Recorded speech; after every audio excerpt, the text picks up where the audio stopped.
ჩემო მარიამ, შენი დედობა ჩემი ცხოვრების ყველაზე დიდი გამოჩნდა და საკუთარი შესაძლებლობების გაგება აღმოჩნდა.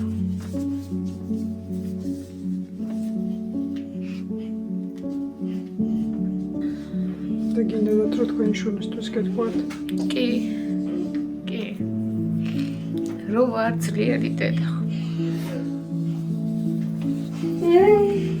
შეტევა მოულოდნელად მოდის, სხეული იხრება, სუნთქვა ხშირდება, თვალები სივრცეში იყურება, მაგრამ დედა მისი ყოველთვის იქ არის, ფატმანი არტირის, ის უბრალოდ მაგრად უჭერს ქალიშვილის პაწაწინახელს, რადგან მისი სიყვარულით კივილზე ძლიერია, შიშზე ძლიერი, ბედზე ძლიერი. 7 წლისანა მარია ვერ ლაპარაკობს, ვერ დადის, ვერ ეხუტება დედას, მაგრამ მისი თვალები თითქოს რაღაც მნიშვნელოვანს ამბობს. ფატმანი მარტო იბრძვის და ის მხოლოდ დახმარებას ითხოვს ამ ბრძოლის გასაგრძელებლად.